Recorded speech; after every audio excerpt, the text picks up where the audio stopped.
Welcome to Not Easily Broken Ministry. This is Series 2, Day 1, When God Speaks Again. This is the following when God is silent but heaven is not. Before we go any further, I need to say this clearly.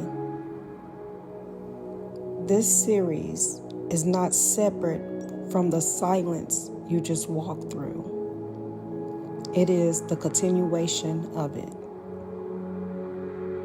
You walked out of silence carrying something that now needs instructions.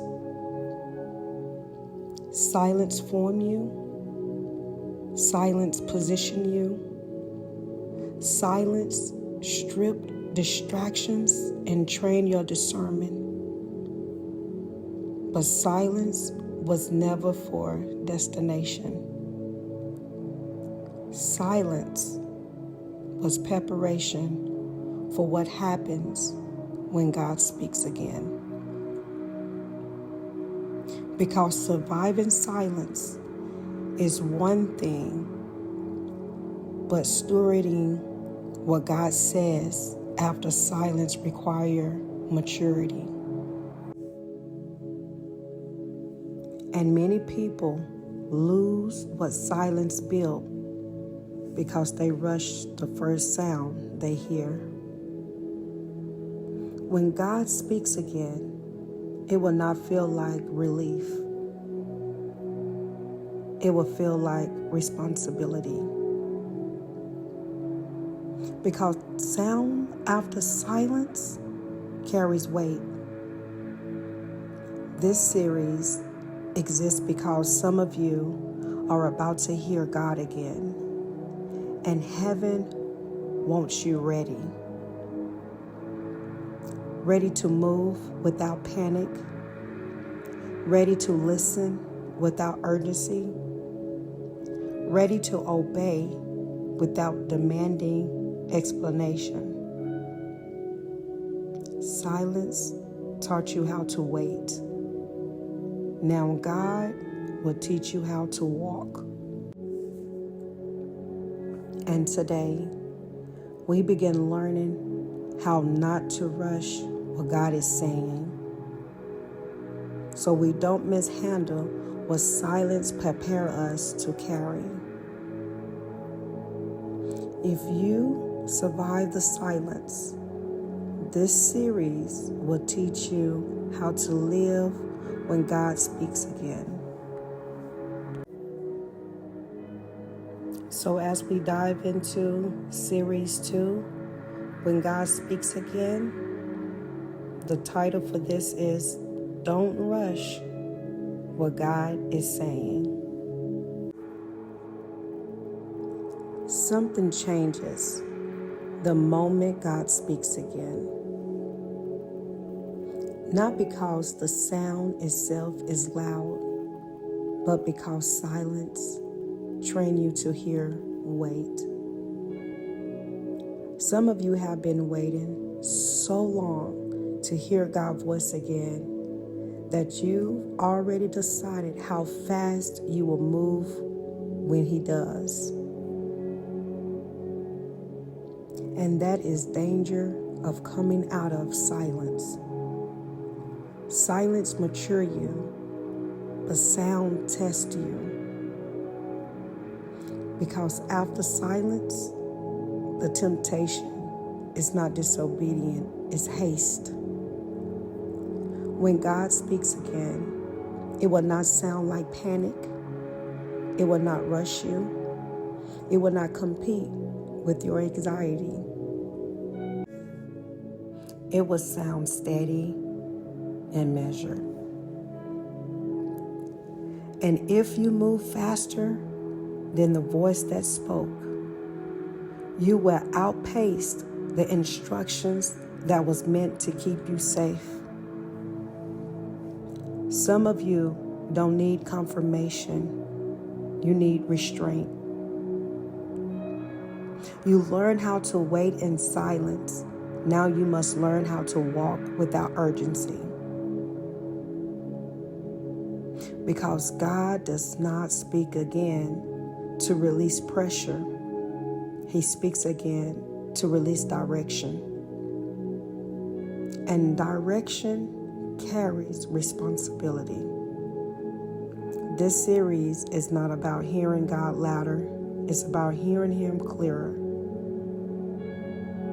Because when God speaks again, what He says will require maturity, obedience, and trust, not emotional reaction.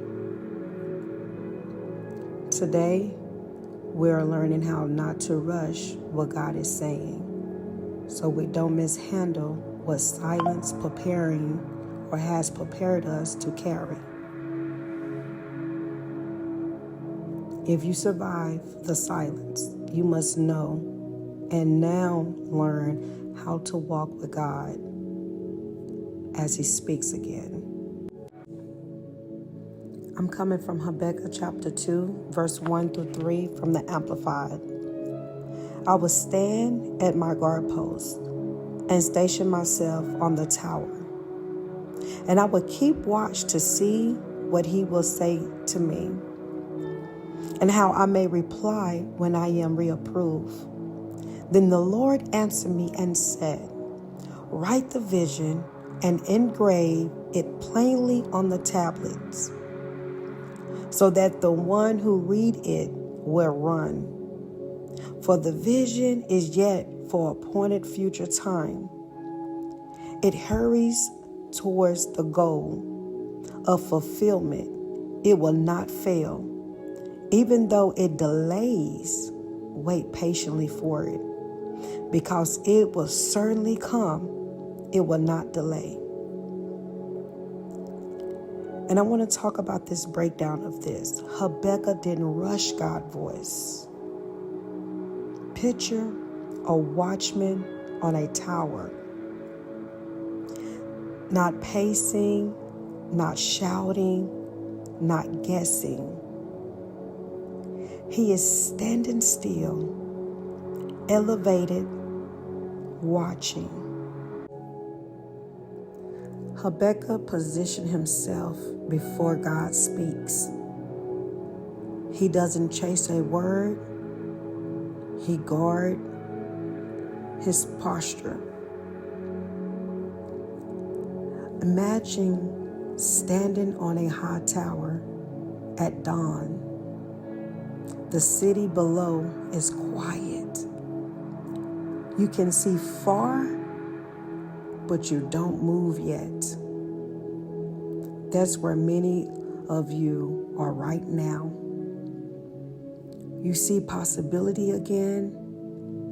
You sense direction again. But God is watching to see if you will move before instructions or after it. God's voice after silence is measured, not urgent. Notice God doesn't say run immediately. He says write it. Writing forces you to slow down. It forces clarity. It forces obedience to process. Think about a doctor giving you post-surgery instructions. They don't rush you back to work. They say, follow this carefully or you will undo the healing. Silence was surgery. God's voice is recovery instructions. Isaiah 30, verse 21 from the Amplified. Your ears will hear a word behind you saying, this is the way, walk in it. Whenever you turn to the right or to the left. God doesn't shout from the front. He speaks behind you. That means He's close. Not commanding, from a distance, but guiding the steps by step. Picture a parent teaching a child to walk. They don't yell direction from across the room. They walk behind, steady, correcting, and guiding. That's how God speaks after silence. After silence, the sermons matter more than speed. Speed feels spiritual when you're waiting a long time. But speed can undo what patience has built. God is not impressed by how fast you move. He is concerned with how accurate you move. Proverbs 19 verse 2 from the Amplified. Also, it is not good for a person to be without knowledge, and he who hurries his footsteps errs sin. Imagine leaving a dark room after your eyes adjusted. If you sprint into bright light, you'll stumble. You must let your eyes adjust. Silence adjusts your spiritual sight. Don't run so fast, you will lose clarity. God speaks again to release responsibility, not relief. Many people think hearing God again means comfort, but often it means assignment. When God speaks again, He's saying, now that you are stable, let's move. Luke 12, verse 48 from the Amplified. From everyone who has been given much, much will be required. And to whom they entrusted much, of him they will ask all the more. Think of a promotion at work. Celebration is short. Responsibility is long. God speaking again is promotion language, not rest language. Some of you are about to hear God again, but heaven is watching how you respond. Will you move with humility or urgency? Will you listen fully or act prematurely?